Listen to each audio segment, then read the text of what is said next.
Nah, di sini sebelum azan subuh berkumandang, ya, kedua istri Pak Soret ini dikejutkan, sangat terkejut.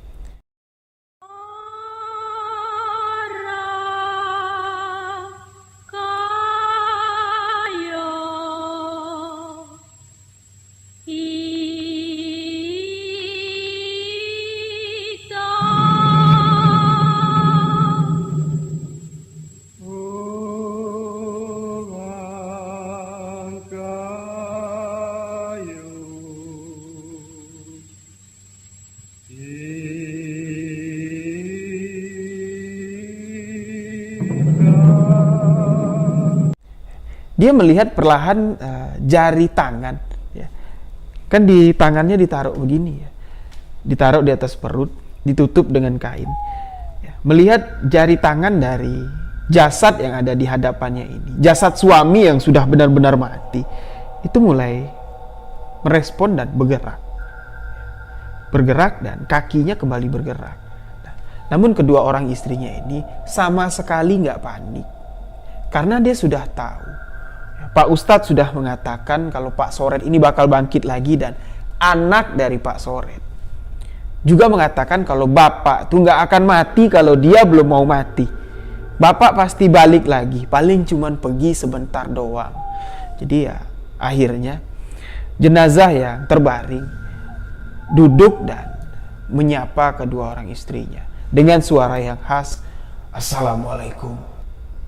Kedua istrinya ya nggak berani menjawab, dia langsung memeluk Pak Soret dan memastikan kalau suaminya ini benar-benar hidup kembali. Nah, jadi pagi itu ya, Pak Soret bangkit sebelum azan subuh. Ketika azan berkumandang, ya, Pak Soret meminta istrinya menyiapkan pakaian untuk dia pergi sholat berjamaah di masjid.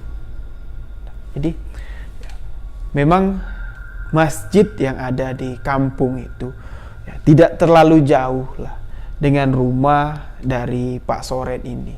Pada subuh hari itu, Pak Soret yang sudah lengkap menggunakan pakaian koko, menggunakan sarung dan memakai peci, berjalan di dalam kegelapan. Berjalan perlahan sampailah ke masjid yang dia tuju.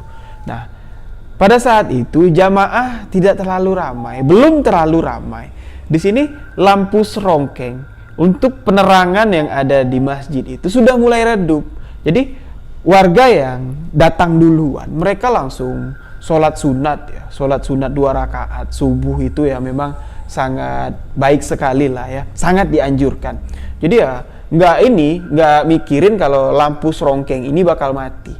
Nah jadi dalam ya suasana dalam masjid yang agak redup karena lampu serongkeng ini udah mau mati, belum dipompa lagi. Tiba-tiba di situ ya Pak Soret masuk ke dalam masjid, dia memompa lampu serongkeng. Memompa lampu serongkeng yang ada di dalam. Trap, trap, trap, dipompa. Nah, jadi kalau dipompa, lampu itu akan terang dan terangnya maksimal sekali. Sehingga di seluruh bagian masjid itu sangat terang sekali. Nah, warga yang sudah selesai sholat sunnah 2 rakaat bingung, loh siapa yang memompa lampu serongkeng? Nah, melihat ke belakang, di situ Pak Soret sudah berdiri dan sedang melakukan sholat sunnah. Nah, jadi warga yang ada di dalam masjid itu sebagian besar keluar. Mereka berjalan berlahan keluar meninggalkan masjid, namun beberapa orang yang tahu kalau ini bukan sosok setan, kalau ini bukan sosok jin, melainkan benar-benar sosok manusia. Nah, jadi setelah sholat subuh berjamaah, beberapa warga yang ada di dalam masjid langsung menghampiri Pak Soret, menanyakan keadaannya. "Pak, gimana kabarnya? Mohon maaf, kok Bapak bisa bangkit lagi? Jelas-jelas tadi malam kami ngelayat ke tempat Bapak. Bapak tuh sudah meninggal. Bapak tuh sudah gak bernapas lagi." Nah, jadi Pak Soret ya gak mau menjawab pertanyaan warga ini. Dia cuma tersenyum dan mengucapkan salam. Dia berpamitan untuk keluar dari masjid menuju ke rumah. Jadi warga yang sama sekali tidak mendapat jawaban apa alasannya, apa sebabnya Pak Soret ini ya, nggak bisa mati. Pak Soret ini kok setiap mati bangkit lagi. Ya, mereka pun bertanya-tanya. Lalu disinilah Pak Ustadz yang sebenarnya dari awal mengetahui ilmu embun atau ilmu hitam yang dimiliki Pak Soret. Ya, barulah di sini Pak Ustadz karena sudah ada bukti yang jelas. 2 kali kematian Pak Soret dia bisa bangkit. Barulah menjelaskan kepada warga. Mengatakan kepada warga, ya mungkin hari ini baru saya bisa jelaskan kepada keluarga-keluargaku semua yang ada di sini, ya, kepada warga-warga desa yang ada di sini, apa yang sebenarnya saya ketahui tentang Pak Soret. Penyebab Pak Soret bisa 2 kali bangkit dari kematiannya dan sekali luka bacok di tangannya. Dalam 1 malam bisa hilang, bisa sembuh total, bisa pulih. Dulu ayah saya pernah menceritakan, ya, sebelum zamannya kemerdekaan, ya, masih sekitar tahun 30-an yang lalu, ya, terdapatlah cerita seorang pendekar yang memiliki ilmu sakti mandraguna. Ketika tubuhnya dibacok, ketika lehernya digantung, ketika ditembak pun mati, dikebumikan, dan pagi hari, setiap pagi hari ketika embun turun dari langit menyentuh ke bumi, sosok itu akan bangkit dari kuburnya. Dan orang itu menggunakan ilmu embun atau ilmu yang bersekutu dengan setan. Saya takut kalau Pak Soret ini mengamalkan ilmu embun tersebut. Karena ciri-ciri dari Pak Soret ini, 2 kali Pak Soret mengalami kematian dia bisa bangkit. Ketika pagi hari Pak Soret bisa bangkit. Secara logika, orang yang mati, sudah dipastikan mati, tidak ada yang bakal bisa bangkit. Yang kedua, luka yang ada di tangan Pak Soret, luka bacokan yang didapatnya pada siang hari, pada keesokan paginya, luka itu sudah tertutup lagi. Dan saya rasa ilmu embun lah yang digunakan Pak Soret untuk melindungi tubuhnya dari kematian. Nah, jadi warga yang mendengarkan cerita dari Pak Ustadz ini ya percaya. Karena apa yang dia lihat, apa yang didengarkan cerita Pak Ustadz ini ya memang masuk. Sama sekali tidak ada yang meleset. Nah, jadi warga yang tadinya simpati dengan Pak Soret, sekarang perlahan, ya, demi perlahan mulai menjauh dan mengucilkan keluarga Pak Soret. Nah, jadi Pak Soret yang tahu ya, kalau warga ini sebenarnya sudah keciuman lah kalau Pak Soret ini pakai ilmu sesat, ya, pakai ilmu embun.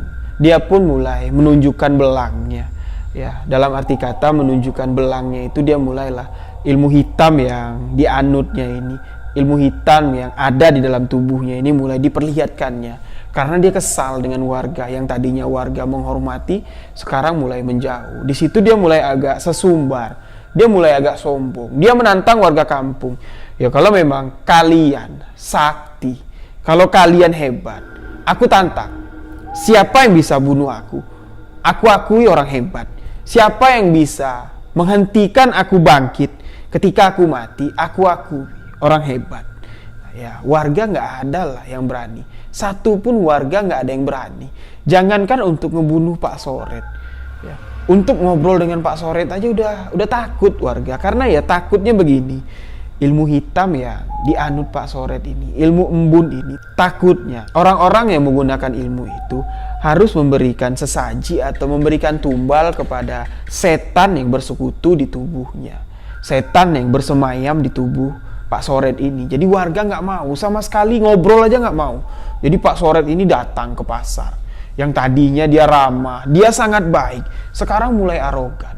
Preman-preman pasar yang ada di sana tuh ya mulai diusirnya lah satu persatu, mulai dikasarin sama dia. Pedagang-pedagang yang berjualan di pasar itu ya mulai apa yang dimau Pak Soret.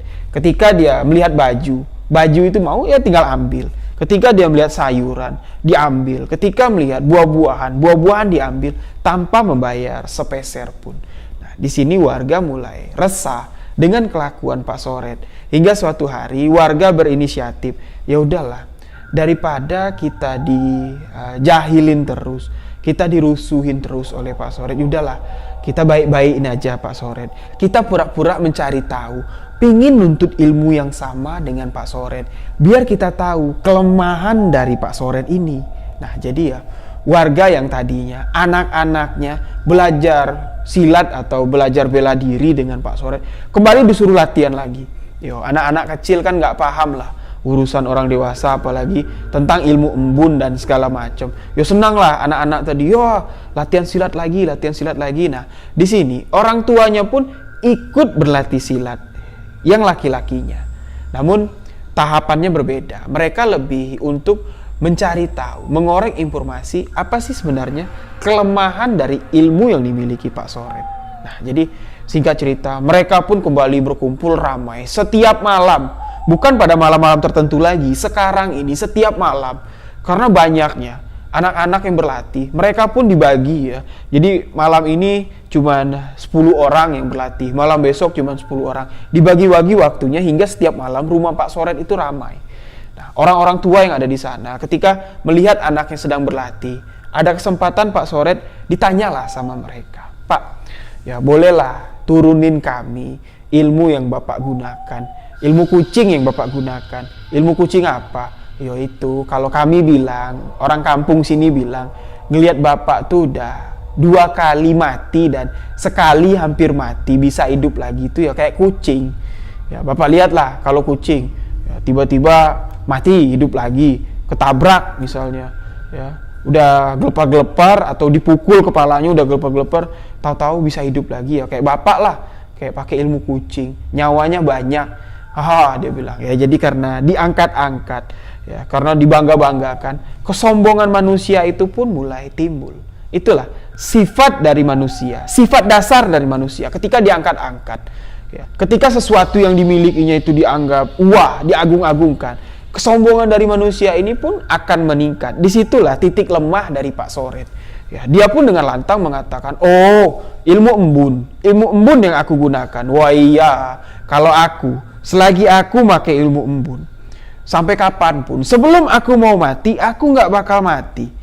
Ya, kapan aku mau bangkit, aku bisa bangkit. Selagi embun masih netes ke bumi ini, aku nggak bakal mati. Aku nggak bakal luka." Wah, jadi itu yang kalian minta tuh ilmu embun, bisa gampang. Jadi diberikanlah syarat-syarat untuk mendapatkan ilmu embun. Ternyata benar apa yang diceritakan oleh Pak Kiai ini, ternyata benar. Pak Soret yang mendapatkan ilmu embun ini karena pertapaannya di makam keramat yang diceritakan oleh Pak Kiai di tahun 30-an yang lalu. Seseorang yang menggunakan ilmu embun. Jadi Pak Soret ini mendapat kabar kalau di suatu daerah yang ada di Provinsi Jambi ini terdapat sebuah makam yang ukurannya sangat panjang sekali. Dan makam itu, orang yang di dalam itu, yang dimakamkan itu dulunya menggunakan ilmu embun. Ya, barang siapa yang bisa bertarak, bersemedi di sana, bertemu dengan sosok gaib atau ruh yang ada di dalam makam keramat itu, kalian akan bisa dititisi atau mendapatkan ilmu embun yang dia miliki. Setelah ilmu embun itu diambil lah, ya, setelah ilmu embun sosok yang sudah mati ini diturunkan lah, sosok ini bakal mati selama-lamanya. Kalau ilmu embun itu belum diturunkan, sampai kapanpun kuburan itu akan terus memanjang. Nah, jadi Pak Soret menceritakan bagaimana cara dia mendapatkan ilmu embun itu, bagaimana dia mengamalkannya, apa saja cobaannya, tantangannya, dan hingga pada suatu ketika ya, Pak Soret yang namanya ya mungkin sudah takdir dari Allah, Pak Soret harus mati ya. Jadi Pak Soret ini keceplosan ngomong, ilmu embun itu cuma bisa dikalahkan dengan satu. Aku akan mati ketika aku mati di hari kelahiranku. Jadi di situ warga langsung tek gitu ya, langsung main kode ya, masih main lihat-lihatan untuk mengingat apa yang diucapkan Pak Soret. Jadi Pak Soret sudah jelas mengatakan kesaktiannya ini tidak ada tandingannya. Senjata apapun yang terkena di tubuhnya, asalkan besok pagi embun masih turun ke bumi, luka yang dimiliki Pak Soret ini akan tertutup lagi. Nyawa yang sudah pergi dari jasad Pak Soret ini akan hidup lagi. Namun kelemahannya, kalau Pak Soret mati tepat di hari kelahirannya, ya, di tanggal kelahirannya, Pak Soret akan mati selama-lamanya. Nah, jadi ya, warga yang tahu ya, apa penyebab, apa yang dapat membuat Pak Soret ini mati, mereka pun langsung menyusun strategi, menyusun siasat. Ya, warga mengatakan, ya udahlah, kita lihat aja dulu. Kalau sifat Pak Soret ini nggak berubah, kalau sifat Pak Soret ini masih angkuh, masih sering mengacau di pasar, ya kita bunuh aja Pak Soret. Tapi kalau dia berubah, dia kembali ke Pak Soret yang dulu kita kenal, ya biarin aja. Ngapain juga kita mau bunuh Pak Soret? Bukan urusan kita. Hukum mati manusia itu cuman dengan Tuhan, cuman di tangan Gusti Allah. Nah, jadi singkat cerita, sebelum hari kematian Pak Soret ini, yang mana itu adalah hari ulang tahunnya lah, ya, warga melihat gerak-gerik dari Pak Soret. Ternyata Pak Soret ini ya semakin diagung-agungkan, semakin dibangga-banggakan warga desa. Pak Soret pun semakin sombong. Pak Soret mulai mengajarkan hal yang tidak baik kepada anak-anak mereka yang notabene cuman ingin belajar ilmu bela diri semata.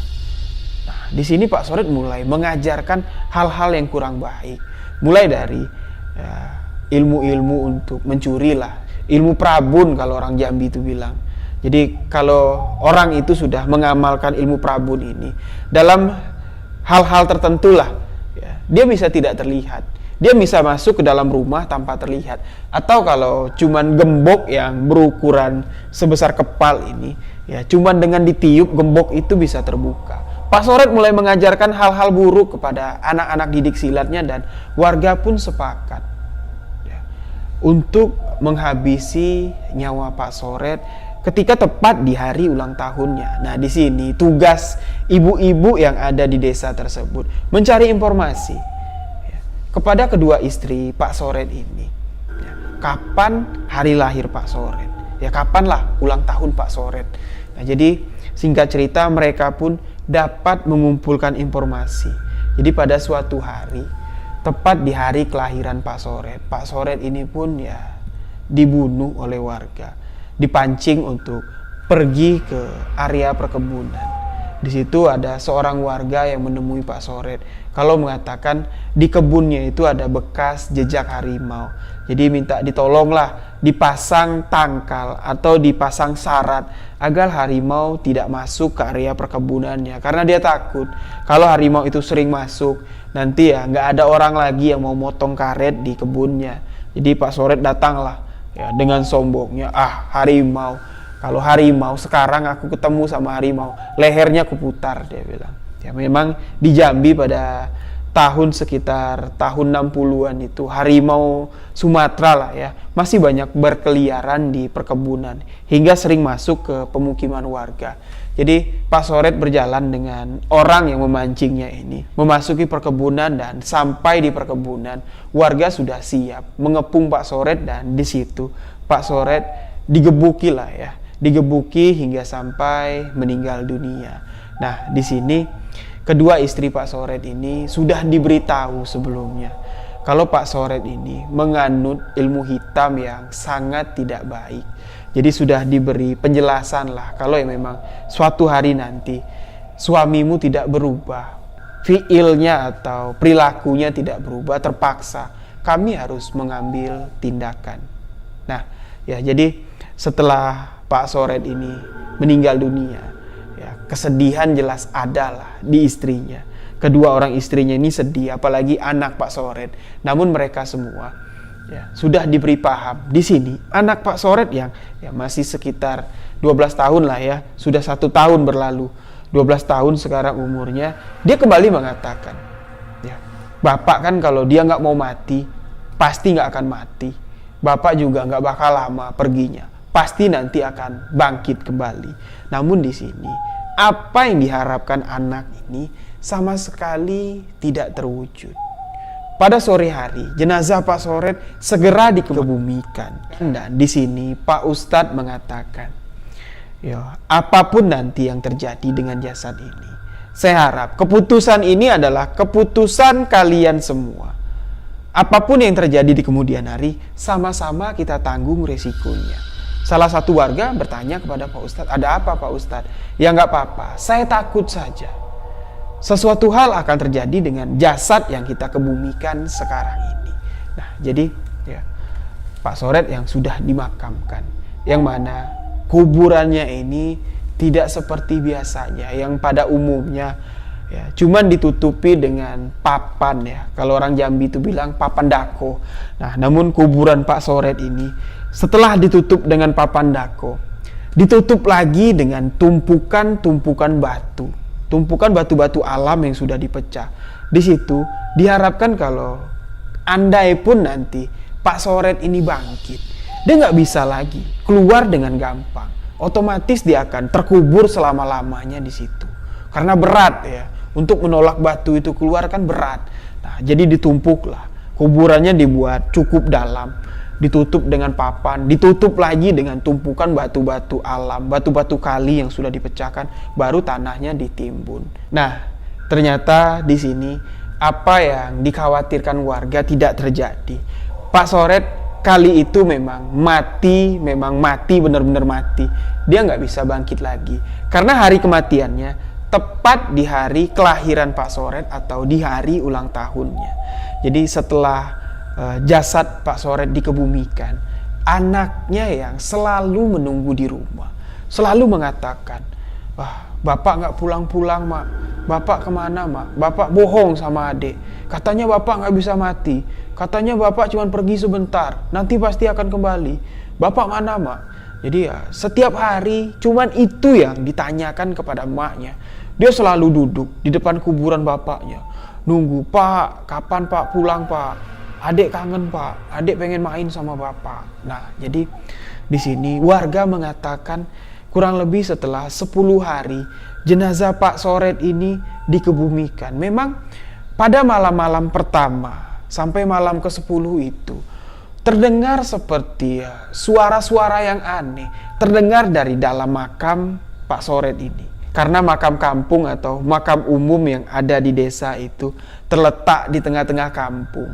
Jadi sering terdengar seperti orang ya, suara orang menggaruk-garuk papan dengan cakaran yang sangat kuat.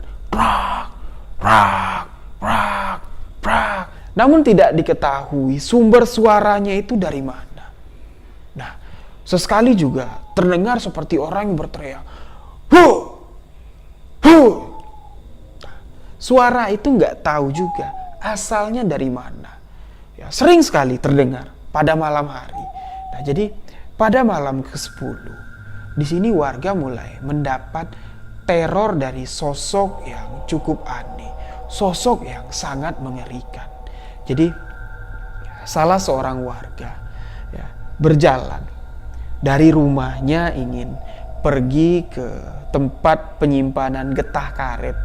Ya, jadi lopon lah ya, tempat penyimpanan karet itu seperti gudang.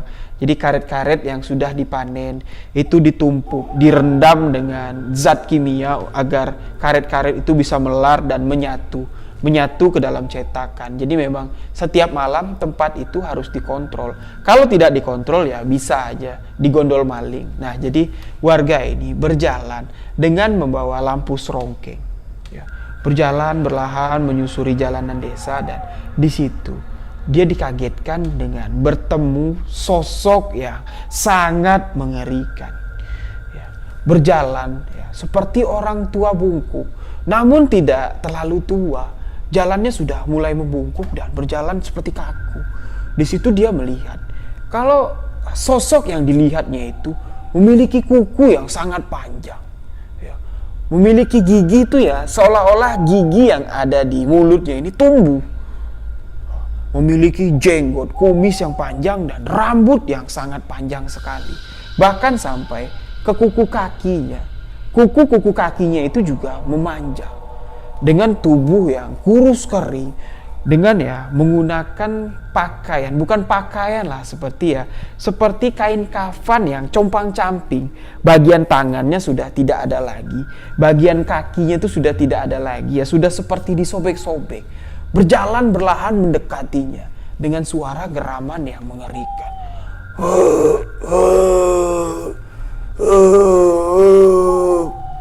Nah, di sini warga tersebut ya, dengan mengarahkan lampu serongkeng ke arah sosok yang mengerikan itu, melihat kalau sosok itu memiliki wajah persis seperti almarhum Pak Soret. Ketika dia melihat wajahnya sangat jelas seperti almarhum Pak Soret dan memiliki fisik yang sangat mengerikan, lampu serongkeng itu pun langsung ditinggal dan dia langsung berlari pulang ke rumah. Nah, setelah kejadian malam itu, warga dihebohkan dengan sosok penampakan oleh Pak Soret ini tadi. Ya, warga itu mengatakan kalau memang ya jasad Pak Soret itu sudah berubah seperti siluman, sangat mengerikan. Ya, boleh dikatakan hampir dari seluruh bagian tubuhnya ini tumbuh hidup. Ya, seperti rambut yang langsung memanjang, bagian alis panjang, kumis panjang, jenggot panjang, bagian kuku-kukunya panjang, bahkan sampai ke kuku kaki. Dan yang lebih mengerikan lagi, pakaian yang digunakan Pak Soret ini compang-camping, ya seperti pocong lah ya. Pocong itu sudah tidak ada tangannya lagi. Ya, bagian tangannya sudah terbuka. Bagian bawahnya ini ya kayak orang menggunakan sarung. Compang-camping, berjalan mendekati saya dengan suara geraman yang menakutkan. Jadi ya, warga setelah mendengar ini, ya, mereka sudah tidak berani lagi keluar pada malam hari dan mereka memastikan kalau suara-suara aneh yang belakangan ini terdengar di kampung mereka ternyata itu adalah suara dari Pak Soret yang ingin bangkit dari dalam kuburnya. Nah, jadi memang ya, Pak Soret sekarang tidak bangkit sebagai manusia lagi, tapi karena ilmu hitam yang dianutnya, ya, tubuh Pak Soret yang sudah ya boleh dikatakan disemayami oleh sosok gaib atau sosok jin lah. Jadi sosok itu pun kembali bangkit dengan wajah yang mengerikan. Nah, di sini juga beberapa warga yang dulu ikut serta dalam pengeroyokan Pak Soret, ya, waktu di kebun ikut mukulin Pak Soret sampai mati, mereka pun didatangi sosok Pak Soret ya, di dalam mimpi dengan wujud yang sangat mengerikan. Persis seperti apa yang dikatakan warga yang bertemu dengan sosok Pak Soret ini tadi. Ya, wajahnya yang sudah mulai mengering, bagian alisnya panjang, bagian giginya ini ya layaknya seperti tumbuh. Ya, bagian atas giginya ini ya tumbuh ke bawah. Bagian kukunya ini tumbuh panjang dan sangat mengerikan. Warga ya sampai teriak-teriak di dalam mimpinya seperti ada yang kesurupan. Ya, diteror oleh sosok dari Pak Soret yang sudah berubah layaknya siluman. Nah, di sini ya Pak Ustadz yang dari kemarin-kemarin sudah wanti-wanti kepada warga sebelum warga ini melakukan hal yang konyol menurut Pak Ustadz, ya, mengeroyok Pak Soret hingga meninggal dunia. Pak Ustadz kan sudah wanti-wanti, kalian sudah saya peringatkan, tapi ya kalian tetap lakukan. Sebelum jenazah Pak Soret dikebumikan pun saya sudah mengatakan kepada kalian, apapun nanti yang terjadi di desa kita, jangan takut, jangan panik, jangan khawatir. Itu semua hasil dari apa yang kalian perbuat. Nah, inilah yang saya takutkan. Pak Soret memang mati, ya, jasadnya memang mati, tapi kita nggak tahu ilmu yang dianut Pak Soret ini ilmu apa, ilmu setan. Itu yang saya takutkan. Kita nggak bisa membinasakan ilmu setan yang dimiliki Pak Soret. Sekarang gimana? Nah, kok Pak Ustadz nanya sama kami? Pak Ustadz pembuka agama di kampung ini. Ya seharusnya Pak Ustadz yang tahu. Ya saya nggak tahu. Kalian yang berbuat. Nah, sekarang kita sama-sama aja lah berdoa, meminta kepada Allah, meminta petunjuk. Nah, jadi ya mereka pun melakukan ya seperti sedekah bumi, ya, untuk membersihkan kampungnya dari energi-energi yang tidak baik, ilmu-ilmu yang dimiliki Pak Soret semasa hidupnya.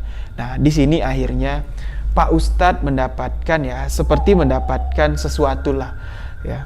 Pak Ustadz mengatakan, ya lebih baik makam dari almarhum Pak Soret jangan kita makamkan di desa kita. Kita pindahkan sajalah. Nah, desa mereka ini memang dekat dengan aliran sungai Batanghari yang cukup besar.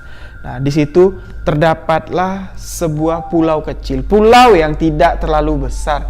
Ya mungkin kalau diibaratkan ya kurang lebih panjangnya itu nggak sampai lah ya 250 meter persegi. Memang pulau kecil, sama sekali tidak ada yang menghuni, sama sekali tidak ada yang menjadikan kebun. Nah, jadi Ustadz ini mengatakan lebih baik kita makamkan di dalam pulau itu saja. Karena ya menurut cerita, kalau orang yang mati arwahnya gentayangan karena ilmu hitam, dia tidak akan bisa menyeberang ke sungai. Dia tidak akan bisa melewati aliran itu kecuali memang dijemput, kecuali memang diantarkan. Nah, jadi ya warga mendengar ini, mungkin bisa saja Pak Ustadz, ayolah. Ya, jadi setelah mendapatkan izin dari pihak keluarga almarhum Pak Soret, mereka pun membongkar kuburan dari Pak Soret dengan susah payah, ya, mengeluarkan satu persatu batu kali yang numpuk banyak banget ya di dalam kuburan Pak Soret ini. Mereka pun membuka papan dan di sini warga melihat kalau jasad dari Pak Soret ini sama sekali tidak berubah. Walaupun sudah dimakamkan sekitar 15 hari. Namun di sini anehnya kafan dari Pak Soret atau pocong dari Pak Soret ini ya bentuknya compang-camping seperti dicakar-cakar. Ya, bagian tutup kepala pocong itu sudah terbuka, bagian tangannya ini udah kebuka, bagian bawahnya ini sudah ya compang-camping, persis seperti sosok yang dilihat oleh warga yang bertemu pada suatu malam kemarin. Setelah dikeluarkan jasad itu, dicek kembali oleh Pak Ustadz, kaki dari almarhum Pak Soret ini masih terus berdiri dan masih terasa hangat. Pak Ustadz kembali lagi mengatakan ya memang benar. Apa yang kalian lihat, apa yang datang di mimpi kalian itu memang benar. Itu adalah gangguan dari sosok yang ada di hadapan kita. Jadi marilah sama-sama kita pindahkan jenazah ini. Kita minta kepada Allah semoga apapun yang beliau lakukan selama hidup, apapun ilmu yang menyala, ya, ilmu hitam yang dianutnya dapat terlepas. Jadi ya warga membawa perahu. Ya, jasad Pak Soret ini sudah kembali dikafani, ya, kembali dipocongi dengan menggunakan perahu sampan, menyeberang ke pulau dan disitulah di tengah-tengah pulau makam Pak Soret dibuat lagi. Pak Soret dikebumikan lagi dengan cara yang sama seperti sebelumnya. Ya, makamnya dibuat dalam, ditutup dengan papan dan ditimbun dengan batu kali, barulah ya, diuruk dengan tanah. Jadi setelah ditaruh di situ, semua warga pun langsung pulang. Jenazah Pak Soret ditinggal sendirian di dalam kuburan, di dalam pulau tersebut. Nah, jadi ya setelah kejadian ini, memang sosok arwah atau sosok penampakan yang mengerikan, yang mirip dengan Pak Soret ini memang sudah tidak terlihat lagi di kampung mereka. Namun setiap warga yang malam-malam ya beraktivitas di sungai ya seperti mencari ikan. Nah, di situ seringkali melihat ya seperti ada orang yang melambai-lambaikan tangan dari pulau seberang. Dan sosok itu ya persis seperti ya sosok Pak Soret. Nah, jadi ya warga yang sudah nggak takut lagi dengan teror dari Pak Soret ini di tahun 60 itu. Mereka memperhatikan di pulau tempat Pak Soret tinggal ini, di pulau tempat Pak Soret dimakamkan ini, setiap tahun itu mengalami perubahan. Mengalami perubahan seperti apa? Pulau itu tadi kan ya diibaratkan panjangnya itu nggak sampai 250 meter. Nah, tapi ya, setiap tahun panjang pulau itu nambah. Bahkan warga ya beranggapan seperti ini. Memang jasad Pak Soret mati ya, atau Pak Soret ini benar-benar mati, tapi jasad yang ada di dalam kuburan itu masih tetap hidup ya, sehingga membuat pulau itu tumbuh menjadi semakin panjang ya, seperti cerita Pak Ustadz yang dia dapat di tahun 30-an yang lalu, seseorang yang memiliki ilmu rawa rontek, yang mana orang inilah, di makam orang inilah si Soret ini menuntut ilmu embun ini. Nah, jadi ya Pak Ustadz mengatakan ya Allahu a'lam bishawab, ya mungkin itulah ya, ilmu yang ada di tubuh Pak Soret seutuhnya belum hilang. Ilmu itu masih tetap menguasai jasadnya, dan sampai sekarang pun ya, saya bisa merasakan, saya bisa melihat dengan perubahan pulau ini semakin memanjang. Saya dapat melihat kalau jasad yang ada di dalam kuburan itu, jasad Pak Soret yang ada di dalam kuburan itu, bagian tubuhnya itu tetap tumbuh, seperti kuku, seperti rambut, itu tetap hidup, tetap tumbuh. Nah, jadi kenapa saya tidak ingin menyebutkan di mana lokasi kejadian atau di mana pulau tempat Pak Soret ini dikebumikan. Ya, saya takut sahabat-sahabat yang mendengarkan kisah ini ya, beranggapan ilmu embun itu adalah ilmu yang layak kita anut, ilmu yang layak kita tuntut. Jadi sahabat-sahabat ya, berniat untuk datang ke makam Pak Soret untuk mendapatkan ilmu embun yang dia miliki. Jadi memang sudah beberapa orang mencoba untuk datang ke makam Pak Soret ini untuk mengambil ilmu embun yang dimiliki Pak Soret dengan cara bertapa di sana. Ya. Namun tidak ada satupun yang sanggup. Karena apa? Pak Soret ini selalu muncul dengan perawakan yang sangat mengerikan. Ya, boleh dikatakan seperti jenglot hidup. Ya, tubuh yang sudah kering. Namun di sini bagian kukunya panjang, giginya tumbuh panjang ke bawah, bagian alisnya panjang.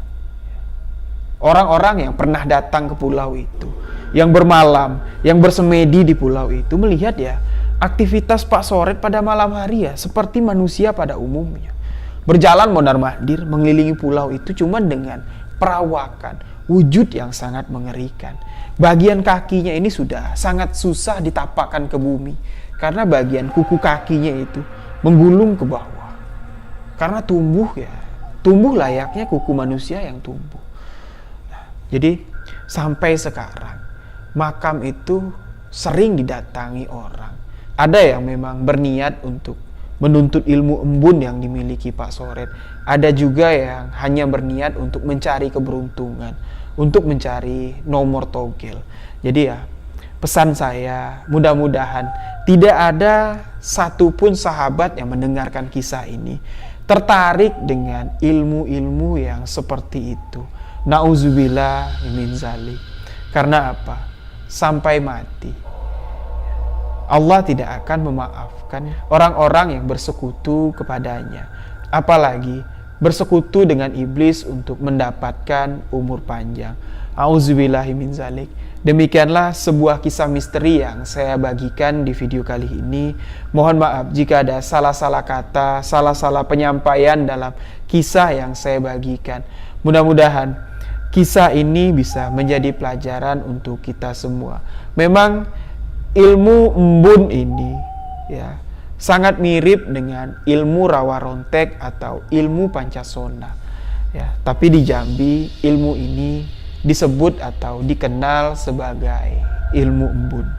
Nah, jadi demikianlah kisah ini. Terima kasih untuk sahabat-sahabat yang telah mendengarkan kisah misteri yang saya ceritakan. Untuk sahabat-sahabat yang ingin berbagi pengalaman misteri, sahabat-sahabat bisa mengirimkan kisahnya ke email sebuahkisahmisteri@gmail.com, dan jangan lupa follow akun Instagram saya rio.wijaya91.